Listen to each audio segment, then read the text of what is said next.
So Might check 1 2 1 2. good, good. What's going on, man?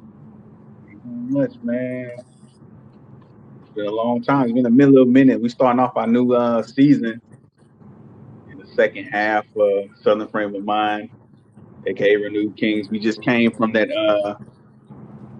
the anniversary live. So this is what we kicking it off. What we kicking it off about, Elijah? What we kicking this off What? about?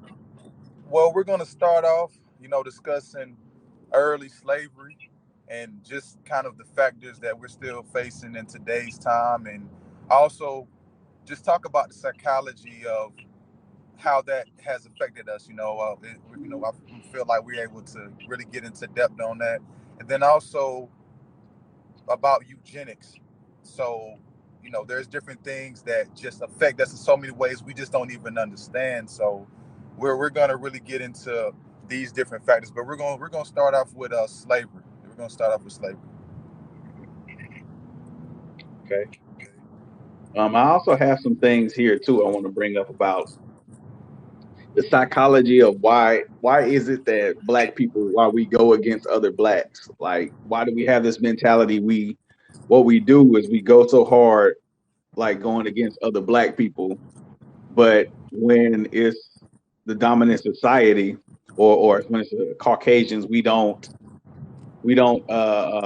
stand up to them for anything. Or some people do. I ain't gonna say all, but you gotta put that disclaimer out there. But we don't really take up for what we believe in. When we see something, we cower sometimes to white. We're not saying all of us do or I do or anything, but we don't really speak up, and we don't have that vitriol towards other races like we do toward our own. So I'm gonna hit on a few points, like what the history and effects of that, where that Oh came yeah, from. yeah, because we're dealing with that, every single day, from social media to at work in real life. It's just different factors that plague us. So that'll be definitely something that's needed in this conversation. And so, really, when it comes to history, the history of slavery, I mean, there's so many different ways you can really pull from that really have like shifted where we are in today as far as the mind and stuff like that. And you have anything that you want to go ahead and bring about that? So far as the points in slavery. Yeah, yeah, your um, points on slavery. Like, what is your mindset when it comes to that? well, I want to well, they say that they were blacks that sold other blacks into slavery. Like I'm hitting on some of this point of with the psychology why we go against each other. They say that was the underlying thing. One of the factors that happened during the transatlantic slave trade, but it was so many determining factors. Like there were different classes of tribes. There were different tribes and different tribes that spoke different languages, and that you know there's tribes seeing each other differently. So that would probably be one of the factors of why you have slaves that probably sold the black people that probably sold slaves. Or it's just slavery in itself, though. Um, I mean, how can I say it? We see the narrative painted out by society today. It's so many factors that happen within between that time and once we were picked up and we were sold, bought and sold and everything. It's so many factors that happened during that time. When we had kingdoms, we had we had wealth in that country, and we just overthrown and pillaged, and they raided us, and we were held captive from other countries. So I mean, but the slavery narrative today is more so. It's just a sympathy thing. I think it's more they want to have sympathy. I don't really think it's really too much power in slavery. Some people say, "Oh, have power in the slave narrative." I'm like, yes, okay, well, yeah, we brought things over from Africa, and we brought things over from other countries that we may have been dropped off at. Some people still keep their culture, but it's more so it's like I think we're so far from it today. We have gotten so far away from our culture that we have become what America has moved and wanted us to be, which is not so we're not looked upon so, kingly and queenly, or we're not looked upon so as royalty, not African royalty, not in this day and age, because we've been so far removed from slavery, from the African roots from slavery that we brought over. But I think we should go back and do history and say that we were before slaves. We should look at that point in time. Slavery, if people take power from slavery, yeah, you can't deny the history, but we can't celebrate being subjugated. Like we just had the whole Juneteenth thing, like about when we were freed as slaves. But I mean, that's always the narrative. Like, why can't we just we so many other holidays we can celebrate, or we can put into legislation. So. No, that makes sense. And I want to speak on just the early slaves and just how things really kind of were brought together. So Mm-hmm. you had thousands of Africans, both that were freed and enslaved, that helped aid the Americas, or what they would call the New World. So around 1619, you had slaves that were brought to the colonies of like Jamestown, Virginia, and other places in that area, and that southern region. And so by that, they were helping out between like the 17th to like 18th centuries. They were helping out with, of course, the tobacco, the rice, and it was more so just to be able to have, for the European settlers in this new world, to have cheaper, labor, basically. So Mm-hmm. it's, if you're able to have hands that can do things and you can just reap the benefits of that, that's going to be the better option for you. And also too, when you can control them by fear and strip them from who they are, which you were speaking to, the psyche, when you don't know, okay, I come from this lineage, so I know I come from a powerful uh group of people. I know my family is warriors. When you feel like you come from being chained down and you are less than the dirt, then you're going to react a certain type of way.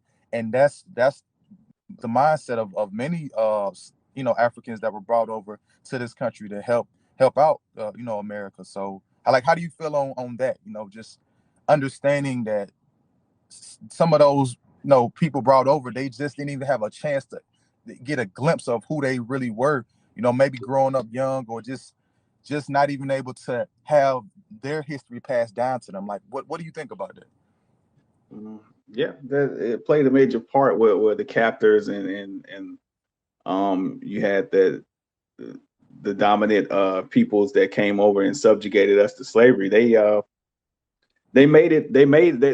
separated us from it. Like, I mean, I just want to put that point in there, that they separated us from uh our motherland. They separated us from mother nations. So it was a big cutoff. And us like we have to be mindful of, well, this day and age, we have the internet, and we can go back and we can study if you're interested in it. So we can go back and do the study. We can go back and look up what we were, and African traditions, and these things still play out today. I think a lot more people today are coming into their own today, and they're becoming more informed today, and they're looking into things and saying, okay, they're getting DNA tests. Have you gotten a DNA test? Have you done that? No, I haven't done that yet. That's something that's like one of my goals, that I want to do that. I know that's a prominent thing to do.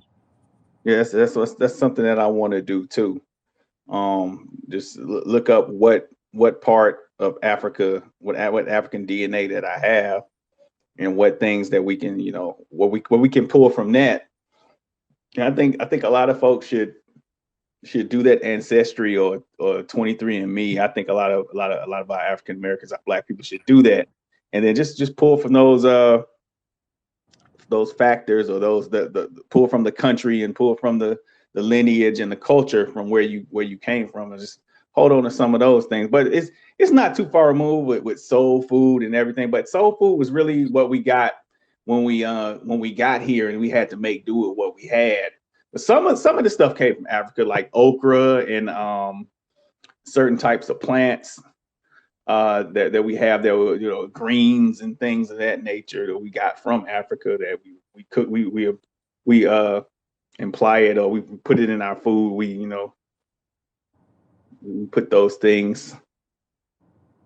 Yeah, so it was still some culture that was still taken from, the the motherland, as as some people would call it, and Mhm. some people still was able to pass at least the minimal things they knew to that next generation. But also too, when you're beaten into submission, when you just lost yourself and you're just a slave, Mhm. to the various root of it all, you're not gonna want it doesn't matter where you came from, or who you're, what I'm saying, like what royalty or what. It doesn't matter, because look at the situation you in now.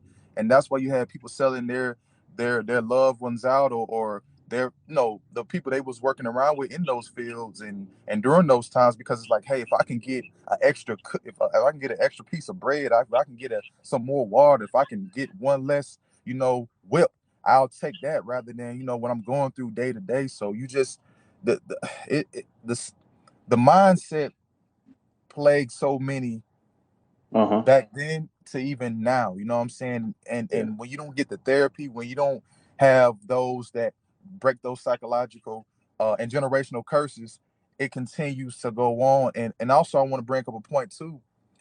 Most of the slave owners would make sure that the slaves were primarily just depending on them, depending on the system, and air Mhm. marks, the system. They will make sure they prohibit them from like learning how to read, just their behavior, movements was restricted. So they wanted to make sure that they knew what they were going on. They were in their business. They didn't have nothing. They lived up under them, but they wanted to make sure they could be able to monopolize anything they had going on. So it's just like, even if one person had a bright idea, nope, turn the lights off. You're not gonna do that. Y'all not gonna, enjoy life the way you should be as human beings, not as slaves. So you just had those factors come in as well. So also, I believe you're talking more about the trauma of slavery, like how those slave masters, how they beat and how they raped women, they raped men, and how they like this whole thing. I don't know if this is, like they say you used to feed alligators to babies. Like, it's so traumatic. Yeah. Like, you're talking about the trauma of slavery, and I have like an article right here. It says okay, I got something from Dr. Monica Hinton, and it says understanding post-traumatic slave syndrome. Uh, it says the recent civil rights unrest in response to ongoing racial injustice in the U.S. has highlighted the entrenched trauma that African Americans have experienced and carried across generations. We are especially reminded of this trauma during the month of June, which marks the anniversary of Juneteenth and the massacre of Black Wall Street. Juneteenth is the day that slaves were freed in the United States on June 19th, 1865. Uh, and it goes on to say the massacre of Black Wall Street was another historic event that caused endurance damage both economically and psychologically. Uh, I'm just skipping around and just reading certain events. Like, they took so much. They took so Yeah. much and caused so much trauma. It was like, and I understand, I agree with you what you're saying. Like, they were like, okay, no, you can't do this. We're shutting this down. It was just a bullying nature. They just murdered us and did whatever they want because they seen us as 3/5 human back then. So if Yeah. you, like, think of a person as an animal, you're gonna be able to feel that you can do anything you want to do with them and take anything they want. Black people didn't have any rights until, let me make sure I'm clear. Yeah. And also why you bring about that point, I also want to mention about the hierarchy they had. You had the privileged house workers, you had the skilled laborers, the blacksmiths, and then you just had more so the field hands. And because of all that, it kept the divide, and it also made them feel less likely to organize, because you're looking at the person in the house like, you living better than me, and the person that's in the house getting raped and all these other things experimented on, etc., etc. They looking at you like you out there in the sun, you burning up, your hands are blistered, you getting whipped. But I would trade that in for what I'm going through for myself right now. And I mean, it's just wild, and that's something that's happening to us right now. We have that divide of oh well, you don't have enough followers, so I can't believe nothing you say, or you ain't showing enough money, so why would I Mm-hmm. want to listen to what you got to put out? Yeah. So it's just a lot of masking the truth. And that's why we're here to bring the raw, uncut, unfiltered, take the band-aid off perspective of what we see the world on, and also give people historical facts on what really happened, not what you're being told that would happen. Hmm. Yeah, like I have this, like I was to bring it back to when slaves were emancipated. They say it was Lincoln, but I don't think Lincoln did that for other reasons. But I won't get deep into that. It says on September 22nd, 1862, Lincoln issued a preliminary Emancipation Proclamation. On January 1st, 1863, he made it official. Slaves got their rights. So, but that they Lincoln owned slaves also. So we won't get too deep down in a rabbit hole and all that. Yeah, But yeah. and yeah. and as far as with the psychology, um you know a lot of abuse we see now in, or we hear about, in our culture, it's, or or you may have been around it, or had family members or such like that have maybe went through some things. And from psychologytoday.com, they explain about um what they call Stockholm Syndrome, whereas Mm-hmm. basically the victim depends on the actions of the assailant, and then those reactions turn into gratitude over time once they survive. And that's what happened. They basically are saying that happened to slaves, where they started to express gratitude for those that imprisoned them, for those that beat them and brought them through so much turmoil and vitriol, and then eventually gave them their freedom. So it's like, hey, I did all this to you, but look, you're free now, and let bygones be bygones. And that anger, that everything they had inside of them, for some, they just, you say, you know what, I'm okay. Like, maybe if it wasn't for you, I wouldn't have the life that I have right now to be free. So I would take even more beatings, or what I'm saying, to be able to have other people be free. And it's like, your life was not made to be the footstool, to be the floor mat, to be a whipping boy, a woman that got raped and pillared. That's not for you to live your life. And for some, through all that trauma, they got just beat into submission, and tried to rationalize the behavior that was negative to them and affected them in those ways. Yeah. And also, to add on the post-traumatic slave syndrome, it's actually the term was actually coined. It's on some. It says 2005 theoretical work was done by Dr. Joy DeGray, Deliri. I don't know how you pronounce that name, but it says the book describes the multi-generational trauma experienced by African Americans that lead to undiagnosed and untreated post-traumatic stress disorder in enslaved Africans and their descendants. It says the author, Dr. Joy, states the post-traumatic slave syndrome is not a disorder that can simply be treated and remedied clinically, but rather requires profound social change in individuals. Social change. But they done socially engineered us so much. Like I say, like I was bringing up in the beginning, they removed us so far away that how can we fix it? How when a generation has been going through things over and over and over and we're traumatized by it, can the black community be repaired? That's my question. Yeah, and that's a heavy statement, because it's you have outside racists who would say, how come y'all can't get it by your bootstraps? How come you got to? I look at, I have this example where it's, we both start out in one state, we've got cars. They say, hey, y'all both drive to the next state. Whoever get there first, y'all win a prize. But they Mm, say, oh, hey, you get out your car and you have to walk the way to get there, and this other person still can keep their car. So that's mm. how I see. Uh, a lot that has happened with us. We're Oh, we're oh, we're pushed back so far to the yeah, point where we can make steps, but to get the big leap, we have to get on a more solid page, and not let people come in and try to be destructive to us. But that's almost impossible to happen with us because we have so much pride and so much.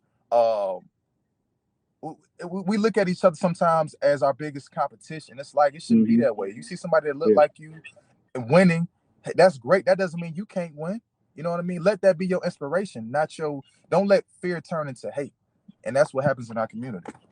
Or I add a twist to your analogy. It's a good analogy, but like say that they want you to drive to both of you have the cars. Different races have cars, a black car and a white car.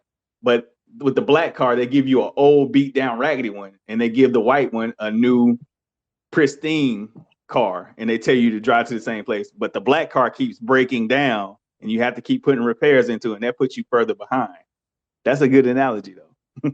Yeah, you're exactly right, man. You're exactly right.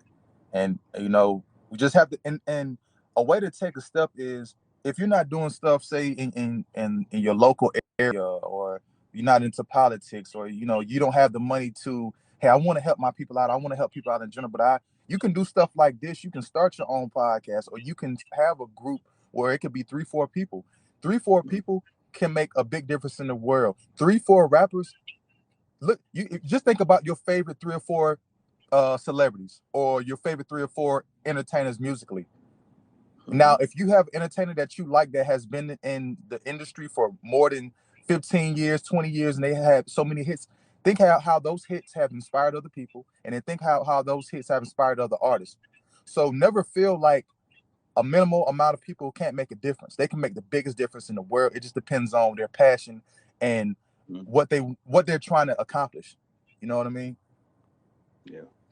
But and that's how those people use their platform also. So do you think these artists, these large major artists, would you believe that they're controlled by those companies to put out a certain message?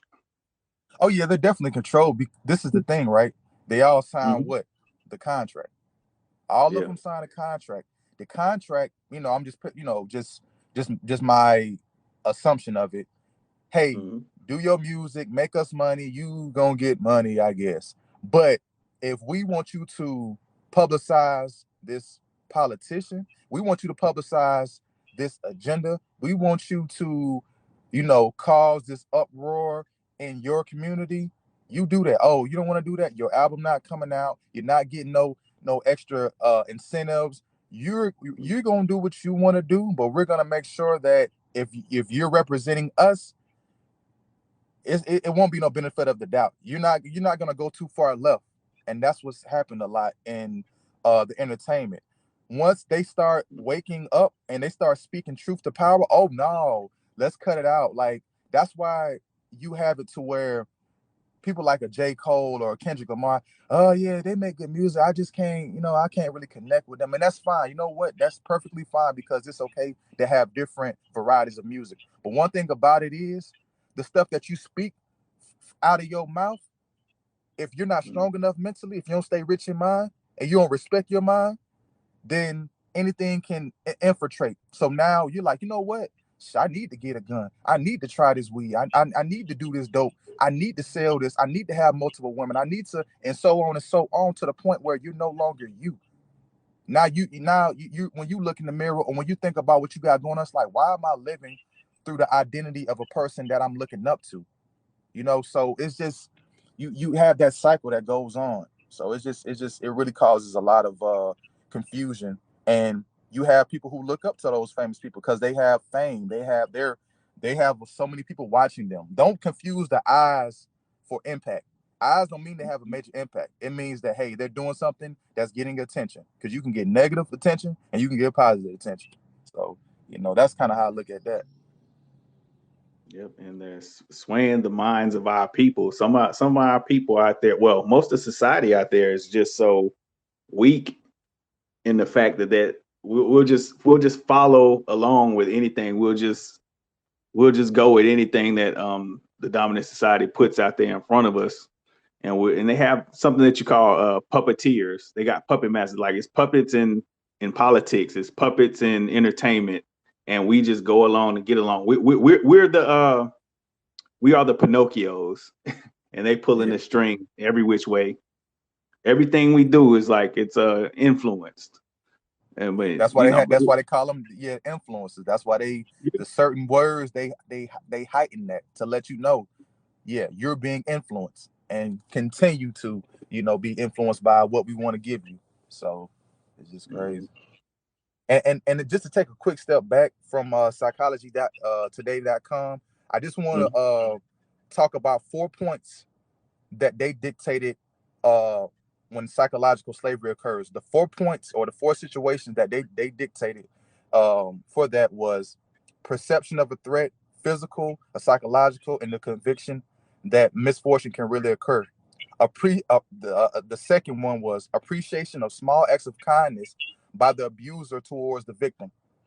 mhm, Isolate. The third one is isolation from others, mhm, and then the fourth one is conviction that one is unable to escape the situation. So they say these are the four typical situations where psychological slavery occurs, which that still can happen today, but doesn't even have to just be with the title slavery. It can just be with people feeling a certain type of way towards their aggressors, their abusers, and we see that. Like, they do so many shows, and you hear music about what people went through and how they tried to overcome, but also how they have a soft spot for that person that hurt them. So, like, how do you feel on that? Oh man, well, it's a lot of twists and turns within the Stockholm Syndrome. It's I guess some people.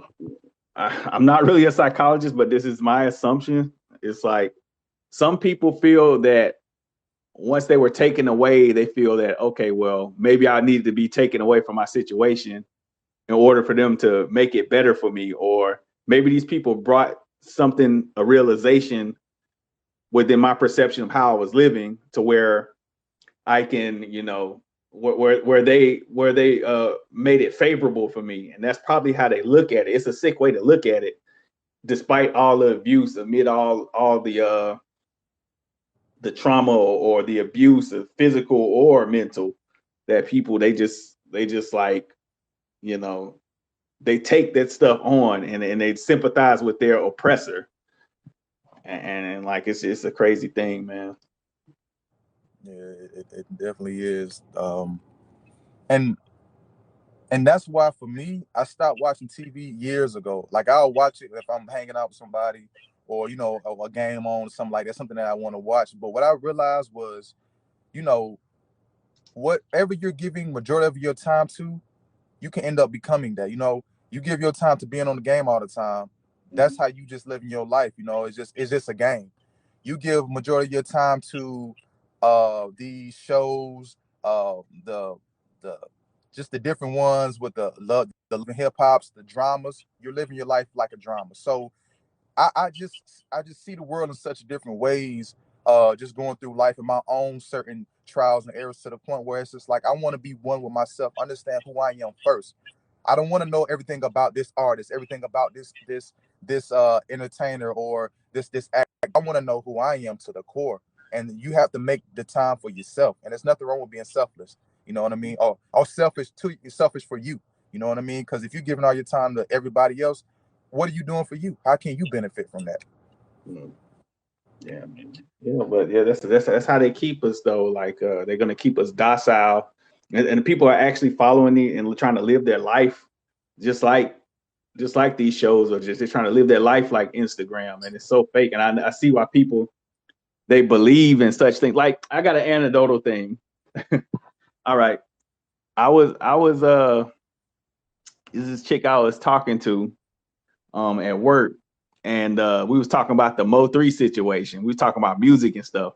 And I was like, yeah, I say I listen to both of them. I listen to Yellow Beezy and Mo3. Like I say, I don't have no ties to them. I have no ties to either one. And she was just like, oh no, I don't listen to Yellow Beezy or Trap Boy Freddy because Mo3 that was it. And she act like she was just going hard. Why do and that's another thing. Why do people go so hard for celebrities? Some people go so hard for I say they don't even know you, they have no ties to you.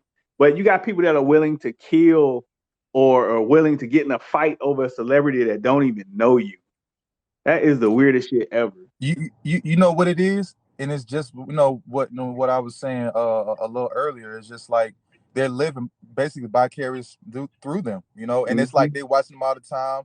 They and if female, she may like that might have liked the person, physically or whatever like that, but Mm-hmm. also their Yeah. music connected with them. So it's like it's almost like when they're speaking, it's like they're speaking for them. So okay, this is my voice. Now my voice got cut off because somebody killed this person. Mm-hmm. And this is the thing, right? Are we swapping life for a life? So uh I know it wasn't Yellow Bees and Tribal Freddy that directly killed him, and I know they might Mm-hmm. have had their beef prior. So does that mean that he's supposed to die because of that situation? Yeah. Now if Yeah. they made jokes and stuff like that, I get it. There are people, and rappers or people in the entertainment sector who do that. They make fun or they do subliminals, and that's not right. But are they supposed to die? And are you going to be the fan or the fanatic that is going so crazy over this person that you felt like you lost that was yours, Mm-hmm. and you not think about the family, you just think about, oh, this person was for me, and now I'm going to go out my way to harm or slander this person. That's what happened. Like the media can tell you, oh, this person abusive, or this woman is a hoe.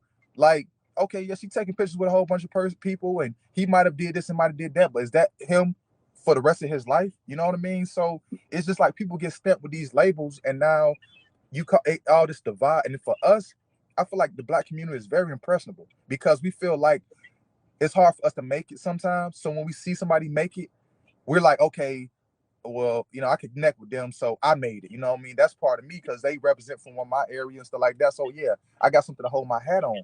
But why you can't have that same motivation and mindset for yourself? I don't get that. It's like the energy people put into these famous people, if they put into themselves, they'll be Yeah. leaps and bounds above the other person, the people they watching. But they don't want to sometimes do that because it's a responsibility, it's accountability when you add more pressure to yourself to be greater. And that's what me and you will be doing. And the people that we have around us, we want to instill that to them. Be greater than you was yesterday, Mm-hmm. because tomorrow not promised. So at least if you do your shot clock ends and you're no longer here, you can rest your head on and your spirit that, you know what, I left something there. I left with a smile, or I left having something that can go back and see what we put out and understand that I live my life for more than just myself. And that's what we're doing. Yep. And some people don't want to put that work in. They don't want to put that work in. So they like, oh yeah, I just want to get around the celebrity or touch it because they did it. They put the work in. But some people, they don't realize that some of these guys, they like, oh, it's luck. Some of them guys been grinding for like so long. Like some of them guys, you find out, it's like, damn, they made songs like 5 years ago and they just blew up. And some of them guys, they putting in that work. And some people don't want to put that work in because they want it now. And that's the thing about our society now, is we're so microwave that we want things right now and we want things to happen overnight. We see all kind of shit like on the gram and shit about how I become this success. You'll be a success if you do this, and then nobody don't want to put in the work. And they still the same place they were like 3 years ago. But like, as long as you putting in that work and you true to yourself and you getting it in, then shit, my G. I mean, shit'll blow up for you. But people just want to attach themselves to a celebrity and think they're gonna get that spotlight and that extra shine that the celebrity's getting. And okay, well, I'm gonna get a little bit of that shine on me, so now I can do my thing. But they shit ain't really together. But these guys have been working and honing in on their craft, and that's the thing. A lot of things people don't want to do. They don't want to do the work to better themselves, to hone in on their craft or whatever they're trying to do, and the shit just be half-assed. And So. out and also too, you lead into a point, just being authentic.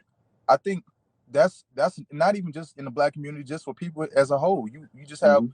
you have more people that's willing to be a carbon copy version of somebody else. They're afraid to be authentic. They're afraid to be vulnerable. They're afraid to, show people, okay, I have blemishes in my life, but I want to be better, and I will be better. It's more so like, hey, let me hide behind this person, and then when they fail, oh, I feel because of them. And that's not right. You can't equate your success to somebody else. Mm. You need to be doing your own thing. Now, if you're working and you building with somebody, I got a business or whatever like that, okay, that's different circumstances. But for yourself, you need to have something that you can say, this is me, regardless of what's happened. You know what I'm saying? I know what I can rest my head on, so it's good to have something for yourself and not just codependent on a system. As we were speaking on earlier, when it came to slavery and stuff like that, they were forced, but Now people have become dependent on a system. They become dependent on whatever vices that's holding them back, whether it's social media, just influences in general of certain family members that they feel like they have to uphold a certain standard. Oh, my uncle went to this prestigious college, and my grandmother went. She was one of the first nurses. It's like, be you. You're not going to be able to be them. You could possibly be better than them in certain areas of your life, but it's not even about the competition. It's about you making sure that you're doing it for you. I want to live my life for who I am, and then the people that I'm around, see them do well. That's what my inspiration and my more of my passion and energy come from. Seeing people like yourself, people I care about, see them do well. And that's just what it is. People wait, oh, I do this good thing. Oh, I can't wait till I get my karma. Stop waiting for something to happen and go do the things within your power, and then watch how things happen around you. You know? Yeah. And you brought up an interesting point about competition, like how some of us, and I bring it back and I steer it back to the setup thing about, and I'm wondering how did we get to a point where it's like, whereas Black people having competition within themselves, and it's like, okay, well, we're not each other's enemy, so why do we keep trying to either hold each other back, or when we get to a certain level, it's like, oh well, you don't have the Bentley Azure or the Rolls Royce Wraith or the Rolls Royce newest Phantom, or you don't have these type of shoes or whatever. So we getting these comparisons because the dominant society, they drop all these things on us. They say, okay, well, it's a certain standard of beauty that you're supposed to have, and this. I don't know. I'm trying to segue into internalized racism. So Oh yeah. what I have here is internalized racism is a form of internalized oppression, defined by sociologist Karen D. Pike as the internalization of racial oppression by the racially subordinate. In her study, The Psychology of Racism, Robin Nicole Johnson emphasizes that internalized racism involves both the conscious and unconscious acceptance of racial hierarchy, in which whites are consistently ranked above people of color. These definitions encompass a wide range of instances, including but not limited to belief in negative racial stereotypes, adaptations to white culture standards, and thinking that supports the status quo. So, in there, in a nutshell, that's what we have. Like, we've been brought over, we've been indoctrinated into thinking like, okay, these are our presidents, these are the people. We got to look to the beauty standards, we got to look to everything that they do, and we have been programmed and conditioned so much that we need to just break that mentality. But a mental thing is sometimes habits are hard to break, but we need to find a way to start breaking these habits, and people are starting to get back into. That's why I say it's important to do the knowledge of going back to Africa and doing things, because it's going to instill pride in what we have and where we come from in our Yeah. culture. Because sometimes most of us here, our culture is baseless because we're mixed in with so many people, and our race has been diluted. But we are the dominant. We are the race that, if you have a baby, the baby's gonna come out looking Black. So, and that's what they're afraid of also. So. Yeah, that's exactly right. And that really just ties into the eugenics part I want to bring about. And from history.com, they talk about eugenics is the practice or advocacy of improving the human species by selectively mating people with specific desirable hereditary traits. It aims to reduce human suffering by breeding out disease, disability, and so-called, as you was mentioning, so-called undesirable characteristics from the human population.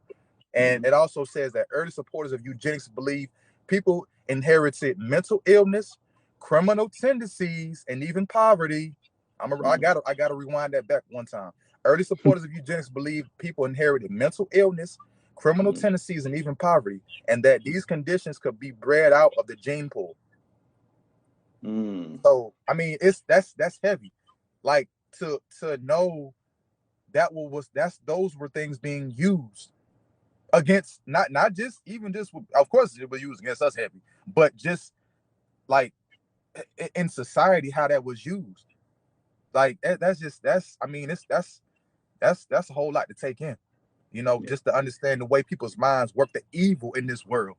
People want to, they want to, feel sorry for certain people and things that they do, it was a means to where we are right now. Like, evil is evil. Call that out on all fronts, all races, all creeds, all groups, association. Call it out. You know what I mean? Stop, you know, tiptoeing around it because you feel like, oh, if I call out this person, they represent me, so that's me calling out myself. No, you calling out that individual. Stop grouping yourself with everybody, so that way when they do something dumb, you're not the person that's looking crazy with them. Yeah. And I'm gonna bring up something else about social engineering. Social engineering is a psychological manipulation of people into performing actions and divulging confidential information. Oh no, that's the wrong definition. I'm sorry. Hold on.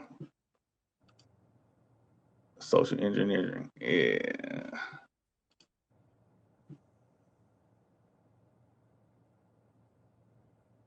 Let me see. Psychology.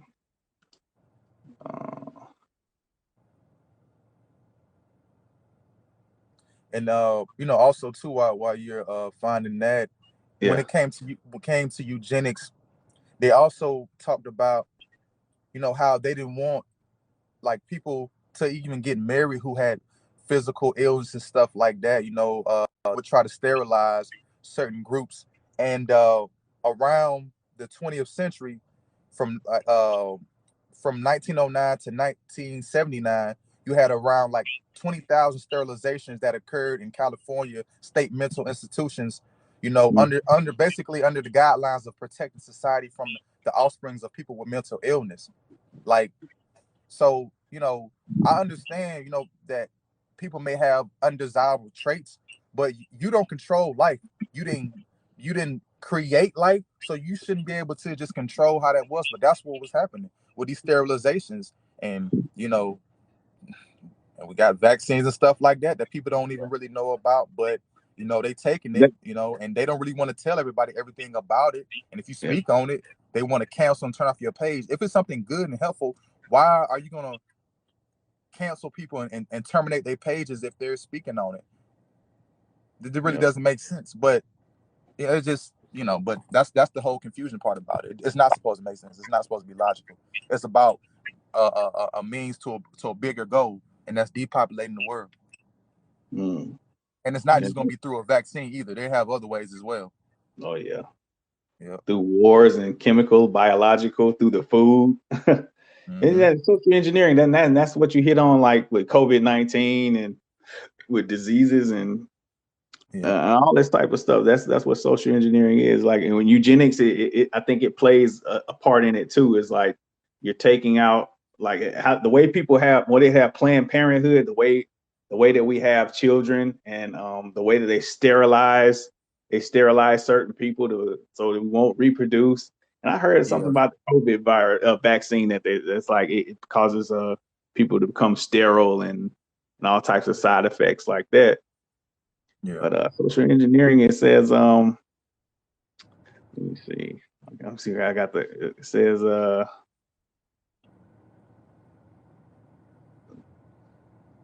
the term social engineering, it means the social manipulation in society of how political science and social psychology is used to a larger scale. Um, you know, and that's pretty much the gist of it. Yeah. And I want to read off one more thing from the history.com when it's talking about the sterilization, getting sterilized, and so basically, from an investigation from the Government Accountability Office, it stated Mm, that between around 1976, between 25 to 50% of Native Americans were sterilized, and some were sterilized without consent during surgical procedures, such as a um, I don't even want to mess the word up. Appendectomy or whatever. Yeah, I guess appendectomy. I know I'm saying that wrong, but and then in some cases, healthcare for living children was denied unless their mothers agreed to sterilization. Let me mm-hmm. say, let me say this: healthcare for living children was denied unless their mothers agreed to sterilization. Hey, you wanna do a certain action, you want to join this certain group, you want to be able to have your kids do the certain thing. Have they been vaccinated? Oh no, we're not going to allow them in, and that's happening in certain states. So, I mean, the the, the world has a way of showing you things in plain sight, and if you don't know the history of what's been going on and how they would try to manipulate it and turn it into something else, like, I mean, you're gonna be hoodwinked. Mm-hmm. That's a form. That's a form of social engineering when they tell people to wear their mask, then they like tell people, okay, well, we got these number of people vaccinated. We're taking the mandate off. You can wear your mask now. And people still psychologically, they still wear their mask. You see that? Like out here, I see it a lot. It's like, but I try to break it. I try to tell myself, I'm not wearing no mask in the store. I ain't gonna wear it like that. So and I and, don't like and that that. and that's to a point of having, for those who say they have faith, you have faith beyond the vaccine. Mm-hmm. Before COVID, when your faith was tested, what did you do? Did you, you know, just say, well, I just gotta just shrivel up and just be afraid to walk out my door? I had a friend I knew that said, hey, yeah, I didn't go to the grocery store for like 2 weeks because I was afraid to be around people. So Mm-hmm. you will starve yourself before going out to potentially risk it to make sure that you got something in your fridge. Okay, that's the life you want to live. But for me, I have faith in that when it's my time, it's my time. But also too, I have faith that at the end of the day, when you're eating right, you're drinking like you're supposed to, Mm-hmm. you're doing things that bring life to you. You're getting, what I'm saying, the energy from outdoors. The sun is hitting your skin. The trees are giving you the H2O. You're opening up who you are in so many different ways, mentally and physically. That makes a huge difference. And those are things that for myself I try to live by. Yeah. If the government or somebody puts out, hey, you do this and do that, so you're gonna be cured or you're gonna be healed from this thing or whatever like that, I may look into it, but at the same time, I live my life how I live my life, and I know they try to find ways to crowbar whatever agendas or propaganda in society, but at the same time too, you're gonna have people that are gonna defy that. You have people that make excuses for those who do criminal actions and say, oh, it was because of this and that. But then, when you do something because you don't believe in it and you feel like it's a deterrent and it's evil science, not even just a vaccine or just other things in life we've seen so far, and you speak about it now, it's like, you get persecuted for it. And Mm-hmm. it's just, that's why when the root of it is best to know who you are and stop living your life through other people. If somebody's saying, I'm going to take this, I'm going to do that, or I got to go do it too because he did it or she did it, like, Mm-hmm. we got way too many followers and not as many leaders. Yep. Yep. Exactly. But that whole vaccine thing, I see some people posting, I got vaccinated. I said, that's good for you. That's good for you. Some people had got it done by no choice, though. So, but I mean, people can call me a conspiracy theorist or whatever. I really don't really give a fuck no more. I'm a grown ass man. I'm living on my own for like 22 years. So, you know, 22 years. So, I mean, shit, I'm a grown ass man. I handle my own bills. I do what the fuck I want. I pay taxes.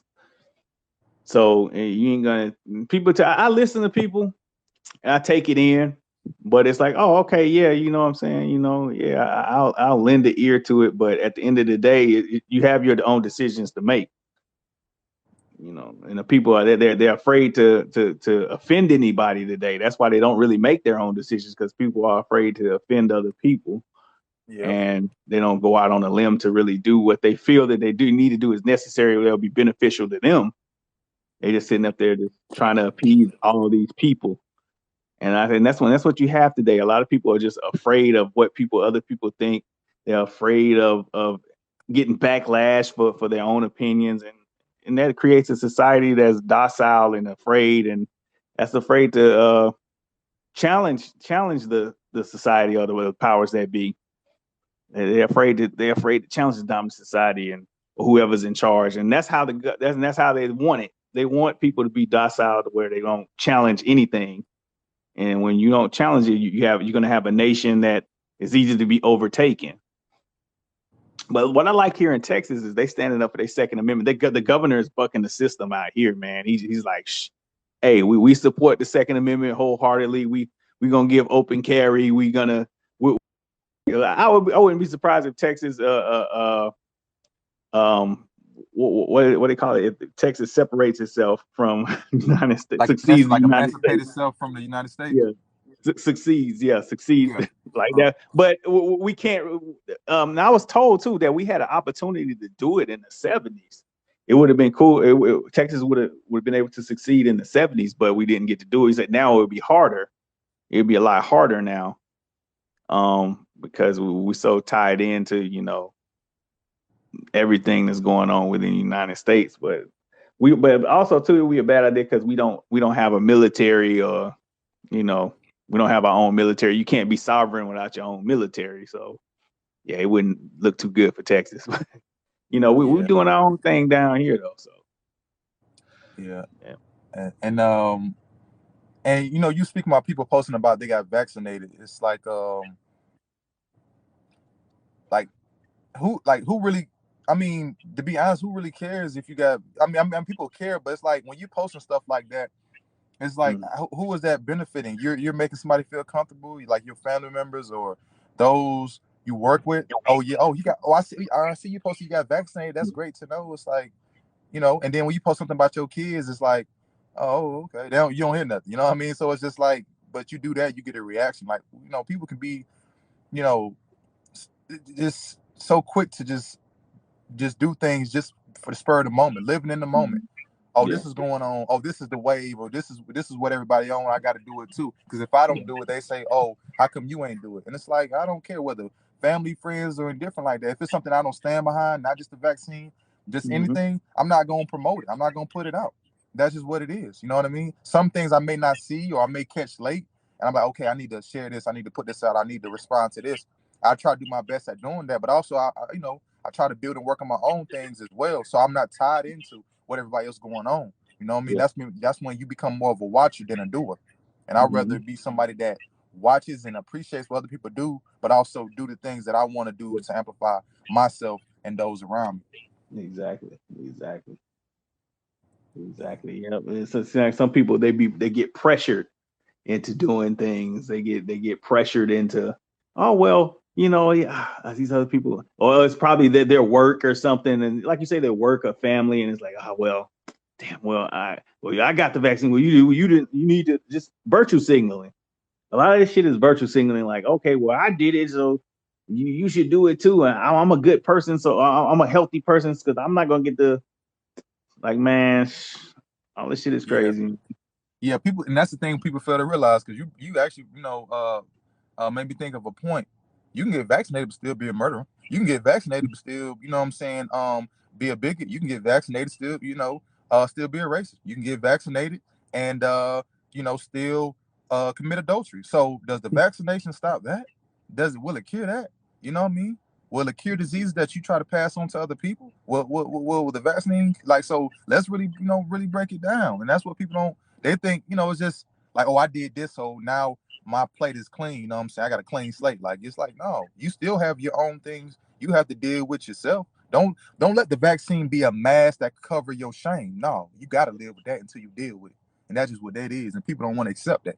You know what I mean? So, because I have days where it's things that I've did wrong in life, I think about it all the time. But then I realize, you know what? Am I gonna sit in the mud like a pig, you know what I mean, and just and lather in my shame, or am Hmm. I gonna understand? I'm gonna stand up and clean myself off and keep moving. So people got to choose what they want to do. Yeah, man. Yeah, People gotta have man. their own mind, their own frame of mind. And that's Yeah, why we talk Southern frame of mind. Renewed kings, we renewed our mind. And when yeah, you have a renewed mind, you think differently. You think differently from the populace. You think differently from the group and from the status quo. And that's what the level that we try that I'm seeing people going toward. They're start trying to get away from the status quo. But sometimes the air quote wokeness, that can be a whole movement. That can be a whole thing to say, oh, well, I'm a part of this movement right here. But it's like, it's not about being awoke. It's not about wake. It's like It's coming into your own and being in the know. You got to be in the know for things. You got to be knowledgeable of things because there's so much going on out here, and information moves at a rapid pace. So you got to be on top of be on top of the things that you're interested in. Some people, they're willfully ignorant about the shit that they enjoy, like the escapism. Like a lot of people like escapism in the United States. This is a little bit everywhere, but I'm speaking on the United States since we live here. A lot of people like escapism, so people are going to be willfully ignorant about the shit that keeps them entertained, and and that's what keeps a society dull and dumb.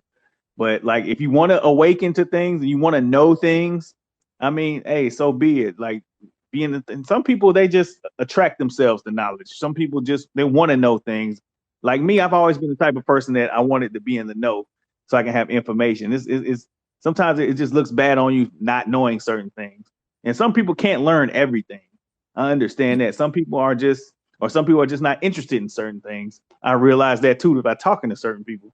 It's like, if they don't know, they don't know. But if they're interested and you meet somebody that's on one accord, and you guys have the same interest in learning, that's the way you can build.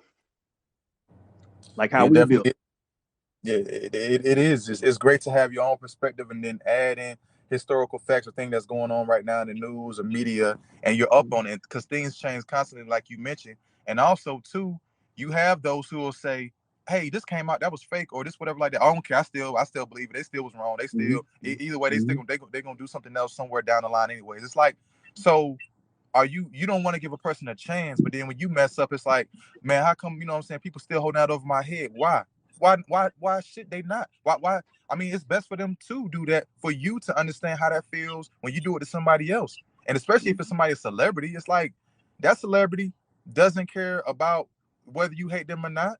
Now, if it's a lot of people that's not liking them, of course they got to do stuff to shift that. So they may try to attach themselves to a certain agenda, so that way people can say, "Oh well, since you're part of this, then now I'm a fan of you." You know what I mean? But you got people so ignorant to those things because it's all about inclusiveness. It's all about validation. It's all about togetherness. It's all good to be together until you say, "Hey, I have pride in my black community."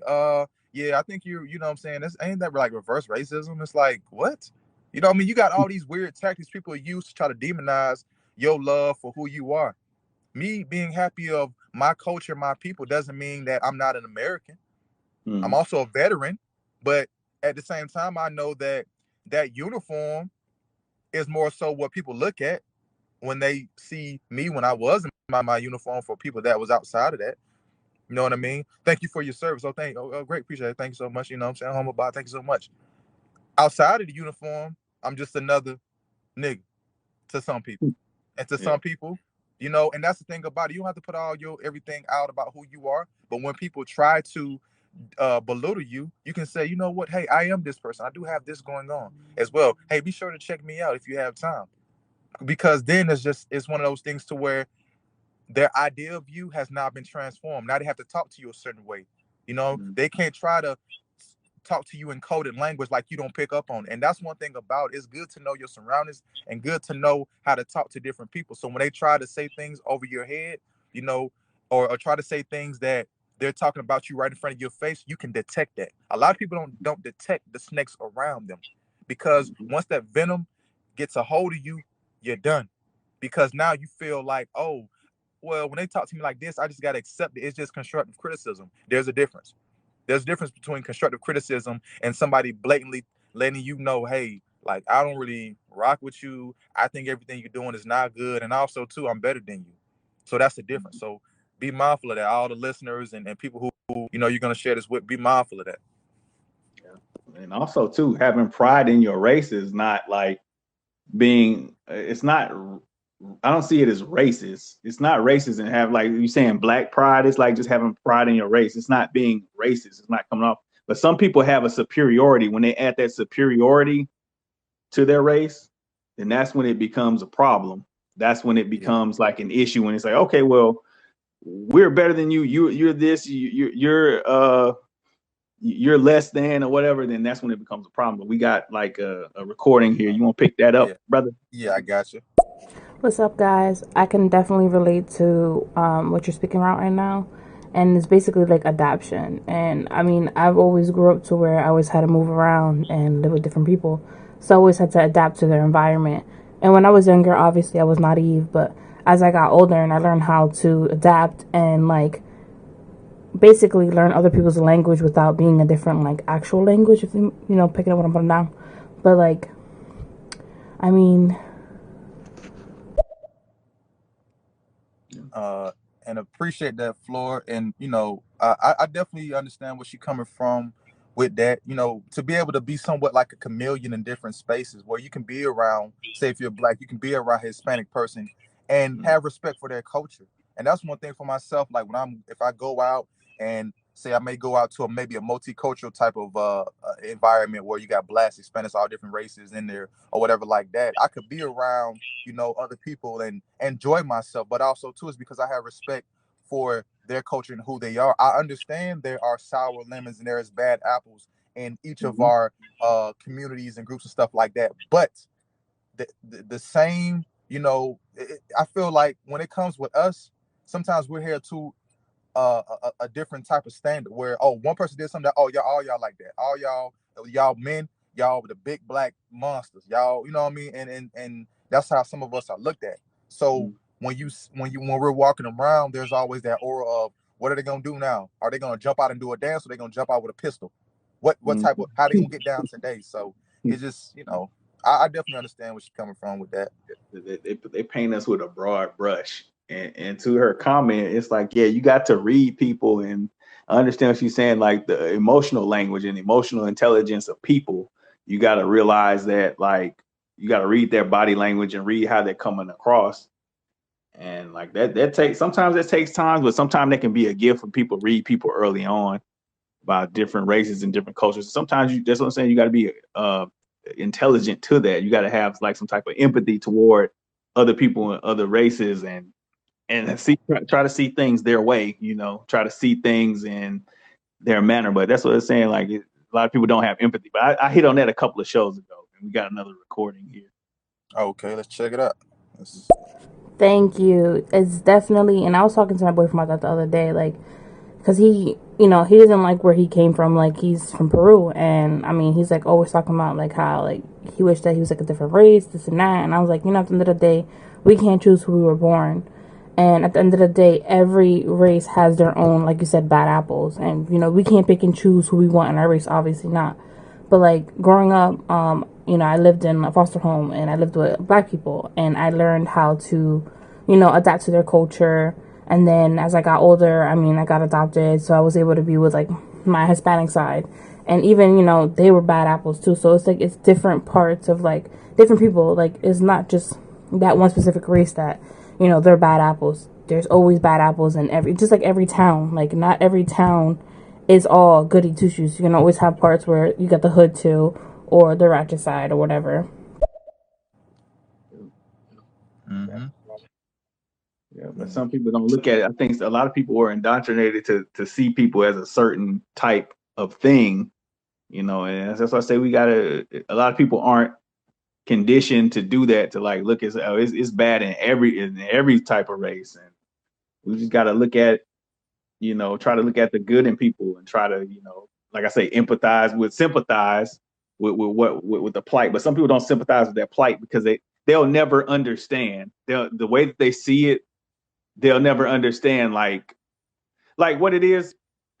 If you have privilege, you don't understand that you have a privilege because you don't see it. You don't understand that you have privilege because because you have it. If that makes sense, does that make sense to you? Like, okay, I have privilege, but I don't see that I have privilege because you know Yeah, I definitely understand that. It reminds me of when Chris Rock made a joke. He said, if I ask any white person in here would they want to trade places with me right now, they'll probably say no. And I'm rich. And what I took from that, he was saying they would probably want the money, but who I am and what I go through and my lineage and stuff like that, they would want that stain on them.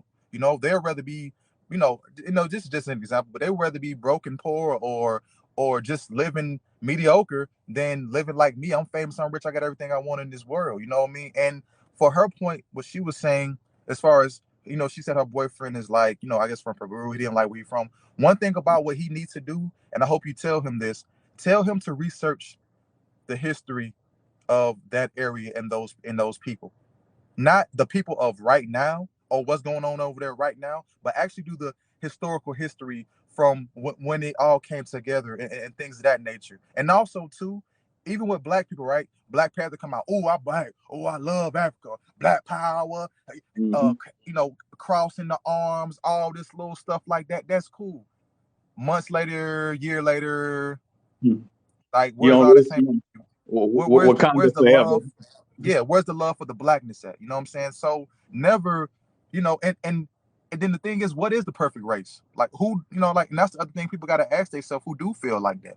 What is the perfect race, and why do you feel that way? Do you feel that way because of what they're able to obtain, or because you feel like it's less bad people in that race? What's the root of it? And also, oh yeah, but the saying came from Michael Kimmel. It says privilege is invisible to those who have it. So yeah, they don't realize, some people don't realize they have privilege because they revel in it and they live in it. But we got another recording, another message. Okay.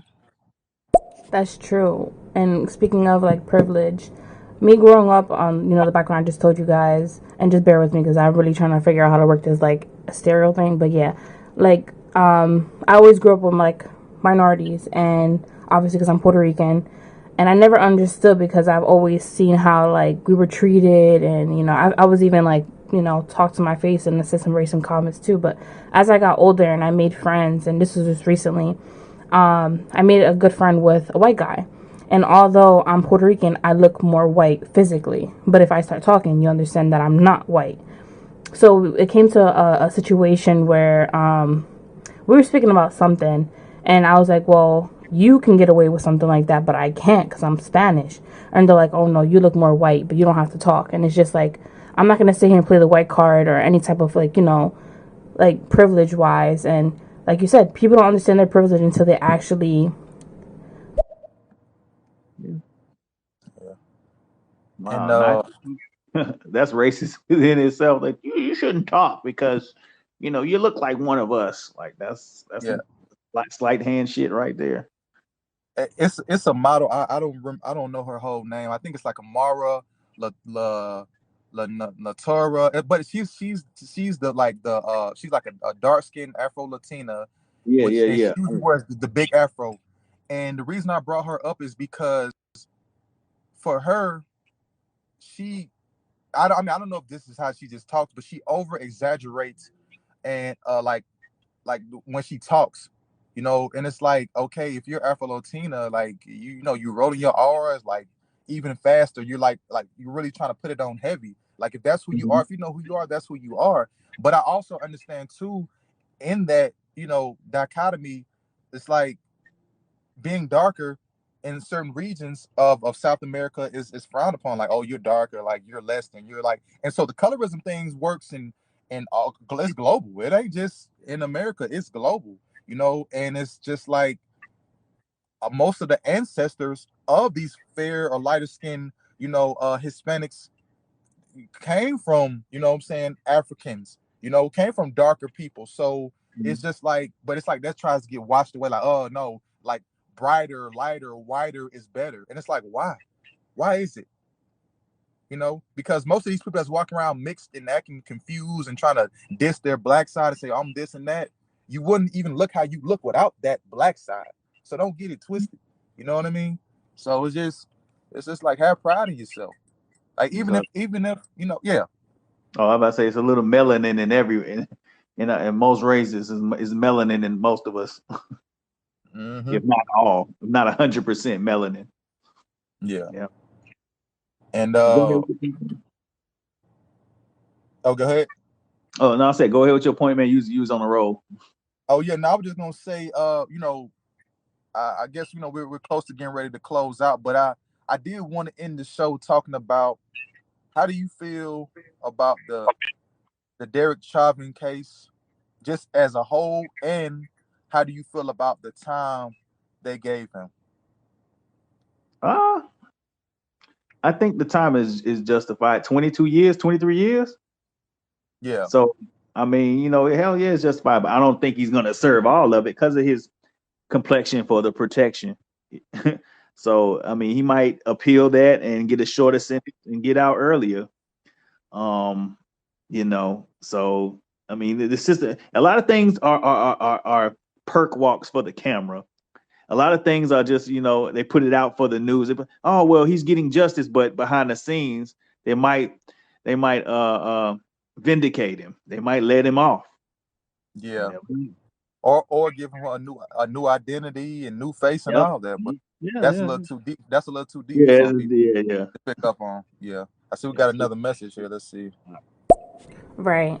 And like summertime, you sitting out and you catching a tan or whatever. And I tell my boyfriend because he hates like getting darker because he's already like caramel color. I mean, I don't know if that's the proper way to say, but I tell him I'm like you have a lot, like you have a good amount of melatonin in your skin. I was like I wish I had that because at the end of the day, when I'm trying to tan, I burn. But when he comes from Peru, like people his skin color, they are frowned upon. And then he's like, oh, if you go over there, they're gonna worship you. I'm like, I don't want none of that. Like at the end of the day, I feel like the older generation, they have more races in them. And I mean, not saying that our, younger generation, they don't, but as like the world is becoming more open-minded, I feel like with technology, people are more understanding, but you still got those people that are just like hard-headed as hell.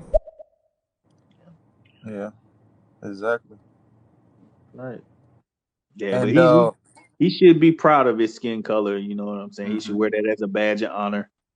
But it's such hateful things. Like people like white is just indoctrinated throughout the whole diaspora, the whole throughout the country, throughout the continents, because they went and I mean I may be wrong, but this is they pillaged and they plundered every nation, so they're gonna leave their mark everywhere they go. They're gonna leave their standard everywhere they go. So Yeah.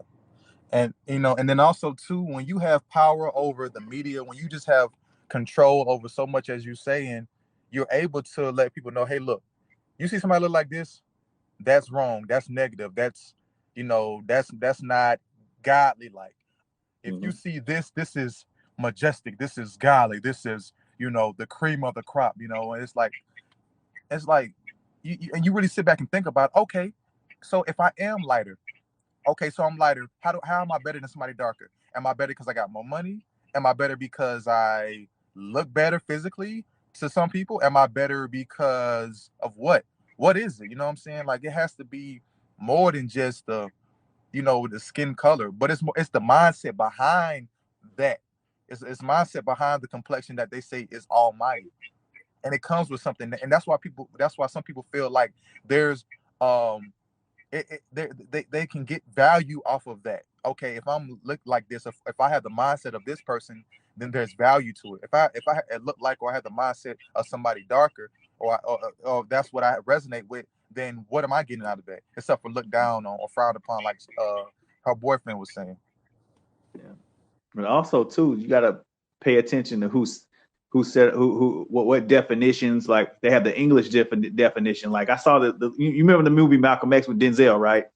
Yeah, And when he read the dictionary and where the book came from, he said it was an old English dictionary. Like the terms black and white, you got to pay attention to words. Like white, the definition of white was like pure, white as snow, without blemish. And then he had black, which was devoid of color, dark, like of a black day, of a black, like dark, and like black was evil, and white was, they made it pure. So you gotta watch how shit plays on words. And it was crazy. That shit, I was like, wow. And I never really thought about it like that. Like how you have like Instagram. I'm going back to Instagram. Like how you have Instagram say followers. Like you're yeah, following people like mindless. So yeah, everything's a play on words. Words are very big, yeah. It definitely is. And one powerful. thing about Yeah, and one thing about creation, it comes from dark. Would you idea you have, it just Hmm. didn't. You building on an idea that you have, but it came from a blank space. It came from Hmm. nothing. You know what I mean? So it's just like people is it. And when also, you, yeah, all the colors of the spectrum, it comes from black. Every array, if you mix all the colors up, what color will it be? Black.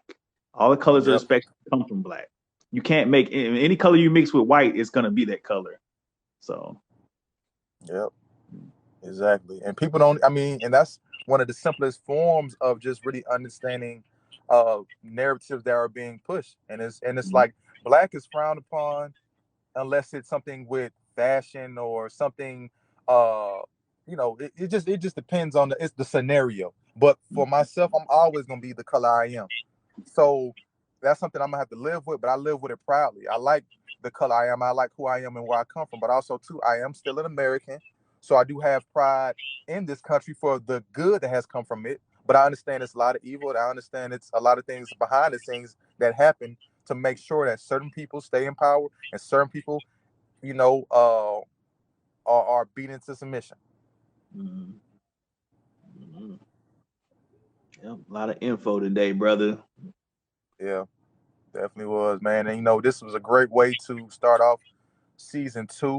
We definitely took a hiatus, and through that time, just going through life and seeing things that's going on, but also too, still being able to be in contact with each other and just being more than a show, still being friends and brothers. And that's what the best thing out of this is, knowing that the person that I'm sharing this platform with, as we're learning together, we're building, together as well, what I'm saying, outside of just the show. Because some people go to a show, they go to work, perform, and they jet out. That's it. They'll have no real camaraderie. We have camaraderie amongst each other.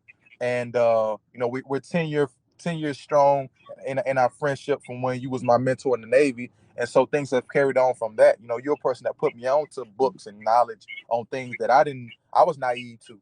So, to see us grow and develop with the show, and as just black men in society, it's an honor, man. It's definitely a privilege. And I want to say to Elijah that I see your growth, and I saw you like evolve. I'm seeing you evolve, like you're evolving into something, man, to be reckoned with.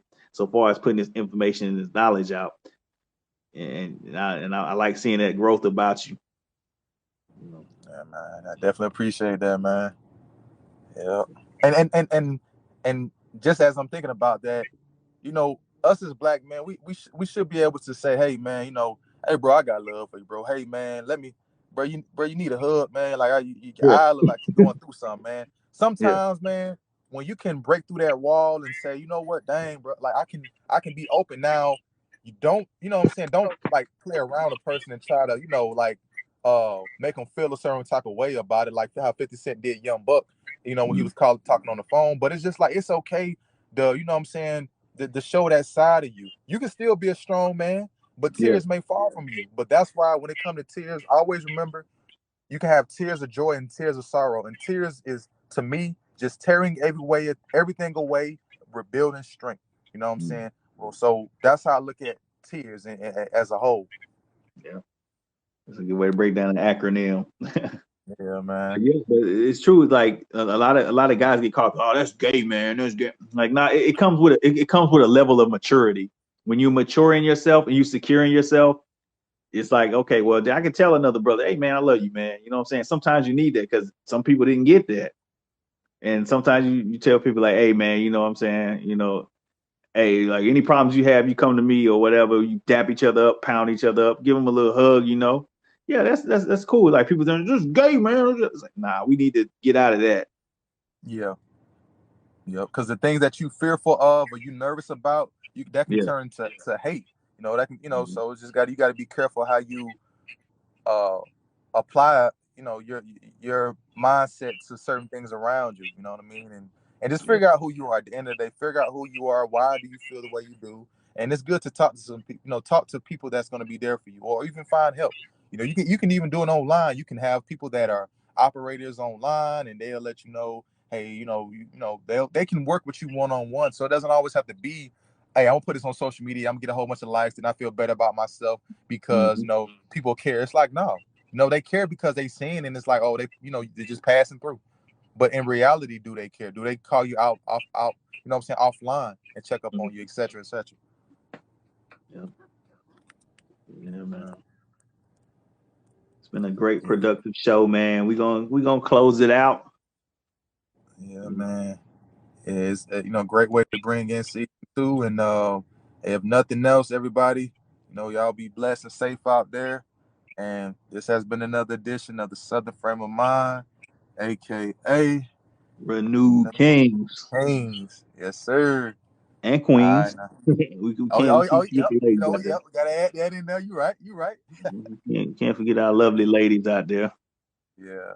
Renewed Queens, exactly. All But right, everybody. act as such though. You need to act as queens. You just can't label yourself as a queen. Though. I'm just gonna put that. You gotta Yeah. act as such.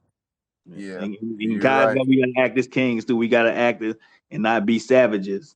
And people say they're You're right. savage. Okay, be a savage in a certain situation, but hey, you gotta uphold yourself to a higher standard though. It's a way to hold your kingdom up. You know. But yeah. Exactly. All right, everybody. Peace. Be blessed. All right, peace. Peace.